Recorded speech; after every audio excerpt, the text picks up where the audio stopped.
umaga, ako nakatayo. Oras ko bigla na lambang huminto sa paligid. Nagmamasid, palingo-lingo, nangingiti mga labi parang sobrang tino. Kulay asul na hipapawid ako, tila ba tumatawid sa mundong masaya na di mapapatid. Steady pulso lang naman sa gidi, walang pakialam kung may nagmamasid. Kalmado na sumusulap sa huli ng dagat. Halika dito sa tabi, gumawa tayo ng alamat para mukha sa libro na masaya ang pamagat. Pakiramdam ko na naman ay umaangat. Lakbay diwa, ako ay naglakbay diwa. Lakbay diwa, ako ay naglakbay diwa.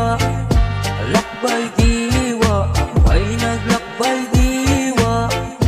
Lakbay diwa, ako ay naglakbay diwa. Mga kote ng bundok na nakakamangha at mga ibon na ligaya natatamasa sa kapaligiran na puno ng mutya at mga anghel na nakabaon sa lupa. Di ko mapaliwanag dulot na ligaya, para bang ako nagka-amnesia sa mga negatibo. Ako nakawala, kaya mga ngiti ko tinabaliwala. Sa halaman na makulay ako natulala, sa ligaya na dulot talaga namang nakakamanga. Parang ibong biglang nakawala sa hipapawid na puno ng sigla.